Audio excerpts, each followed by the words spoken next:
If you're a heating and air conditioning technician or even a salesperson, what's one way for you to work through price concerns or price objections when you're talking to your client? And why does it matter? This is the fantastic question. I'm Scott Bell, coming to you live from Haleiwa, Oahu, on a perfect day to talk about sales and business. A fantastic day to talk about you, powered by sellingtechnicians.com. So yes, I'm out in Hawaii. I'm out in the 808 doing some work from the beach. Like, my office is 150 yards that way. But today we're going to talk about buying behavior of a client. So I want to give you a couple of things to think about first.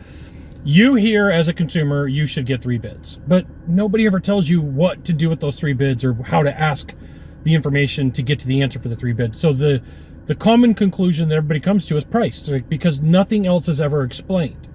Okay, so that's the first thing.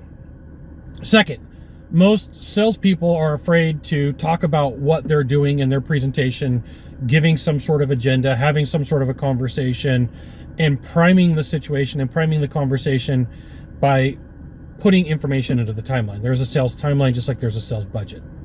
So I want to walk this through with you, and then I'm going to share with you one of the ways that you could work through and help a client to understand that price is not the really deciding factor in a lot of things.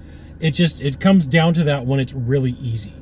In fact, almost every time that consumers are polled by major outfits, what they find is price is like in position 4, 5, or 6 compared to other things. I'm going to show you how to use that to your advantage, okay? So let's say that you start your sales process at 8 o'clock in the morning, and then it ends at 9:30. Well, most salespeople wait till over here before they start talking about the money. Most salespeople don't do it over here where they should. It's like when you take a look at your time frame budget, right? If you're breaking your sales process down into 15-minute segments, you've only got 2 15-minute segments down here if you're waiting to the end. You don't have the ability to chip away at it. Like, so think about like little kids when they want cookies. They're like, "Hey mom, I want a cookie." And she's like, "No." "Hey mom, I want a cookie." "No." "Hey mom, can I get a cookie?" "No." "Hey mom, can I get a cookie?" "Go ask your dad." "Dad said to ask you." "Mom, can I get a cookie?" "Okay."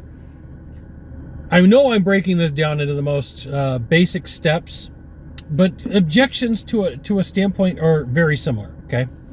So up here around 8 o'clock, you do need to bring up the price in one of many different fashions. So some people will say, just to let you know, that we are not the cheapest nor the most expensive in town. Okay, that's one way of doing it. It's not the way that I would do it, but it is an example of what you could say. Another one could say is like, "Hey, just so you know, I work for a full service company, and when we get to the end, expect there to be more of an investment based upon a chuck and a truck." And then you get the example to explain what a chuck and the truck is. And the reason why this becomes important is because I'm bringing it to the forefront. I'm not waiting to the very end when I'm out of time.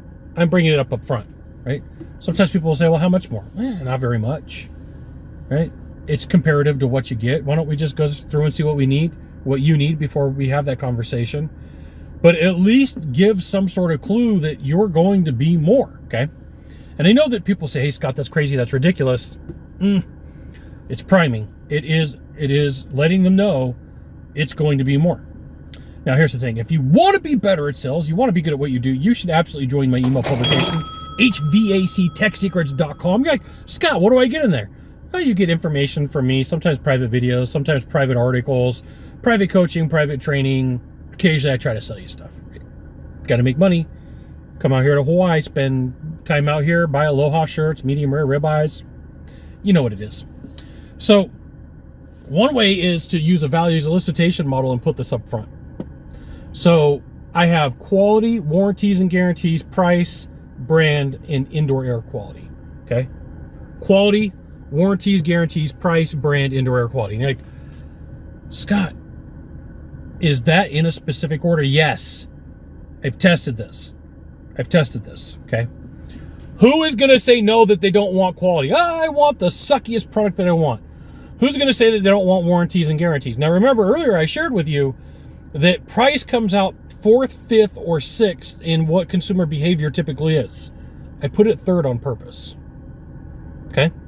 Then you got brand, and then you got your indoor air quality. So what you do is you do this on paper, right? Not a tablet, not a whiteboard.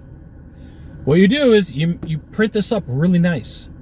And then you're going to ask your client, do me a favor, rank this important to what's important to you. Okay? So I'm just going to go down the list. Just going to go down the list. I just put 1, 2, 3, 4, 5, okay? So I just went down the list. A rookie salesperson is just going to go, okay, 1, 2, 3, 4, 5, peace out, Girl Scout. We're going to just move on. No. Here's where the magic is. All right, so you put a 1 for quality. Share with me why that's important to you. Share with me why that's not a 2 or a 3. Well, I don't want to buy junk. Okay, so in your mind, in your words, you don't want to buy something that's inferior. No, like there's a confirmation. It's not just a statement. Hey, it's a confirmation. Like you what you're telling me is you don't want to buy junk, correct? Yeah. Like that's a confirmation. Number 2, warranties and guarantees. All right, let's talk about this. Why did you put warranties and guarantees as number 2? Well, I want a good product, but I want something that's going to, have backup in case something fails, and I want you to be there to take care of it. Cool. Now, I noticed that you put price number 3, right? You put price number 3. Yeah, I mean, warranties and guarantees and quality is more important. Like, well, why wouldn't you put it as number 1? Like why? Why wouldn't you put it as number 1? Well, price is important, but it's not the most important thing to me. Okay, cool. Brand. What brand? Does brand really matter to you? Well, I mean, I don't even know what brand this thing is. I've heard ads. There's this brand and that brand. Okay, so do you want me to help you decide what brand is going to work? Yeah, that's cool. And then you put indoor air quality as last. Like, who here in the home has allergies and has problems? Right. This is up here. This is up here at 8 o'clock, 8:15, 8:20, 8:30, okay?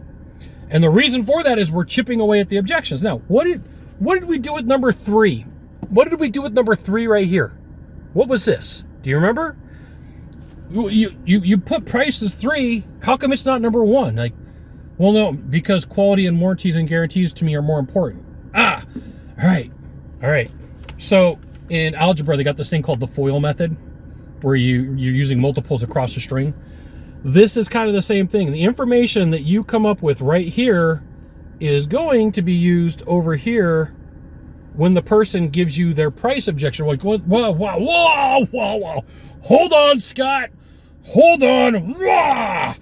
You're way higher than XYZ company or 1, 2, 3 company. Okay? So we're going to go FOIL method on them. You're going to have your documentation out there. You're going to have it on the table, right? On the table.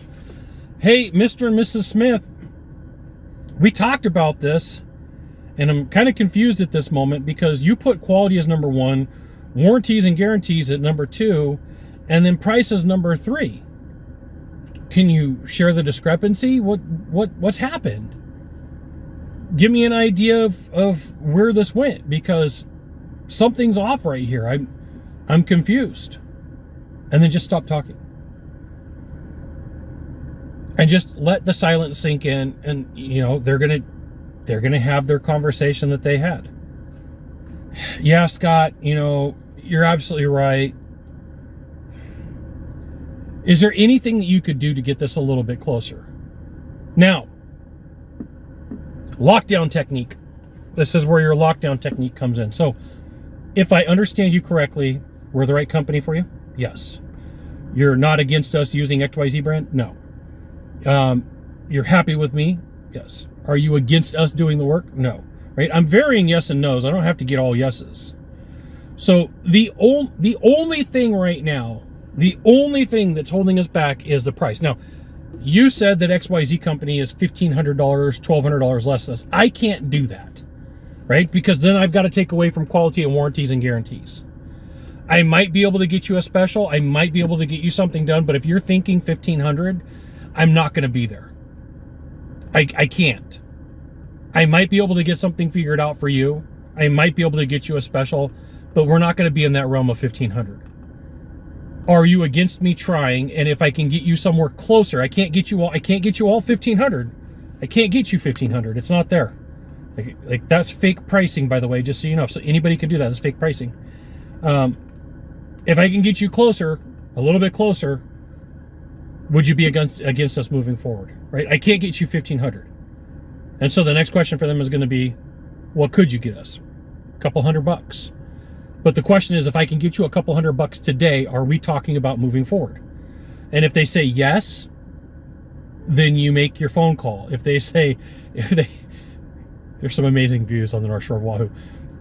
If they say no, then there's no reason for you to continue, right? Then you say, okay, well, I've done everything I could do. I've sorry, distracted. Yeah, if I can't get you there, I'm sorry. We're going to have to continue and move on from here. What you have to do is you have to be willing to move the conversation forward earlier and get some information. Otherwise, you're going to get to the end and they're going to tell you price. But you go through the process that I just shared with you, just very calm. The keys to this are very calm. Like, you've got all the time in the world. Nothing's no big deal. Nothing, like, you're hanging out with friends and you're like, I've got as much time as I need to get everything done. And you just have the conversation. But you, the entire time, like, hey, let's go through these numbers. Okay, you put quality as number one. Why? Give me an idea of why that is. You put warranties and guarantees as number two. You put price as number three. How come that's not number one? Like, you got to call them out and have this conversation. There you go. You got one of three things to do from here. Just one of three. Find the subscribe button, click on it, and every time I send out a video, you'll get an update. 2, hit follow. 3, share this video with a friend. We'll see you soon. Aloha and mahalo.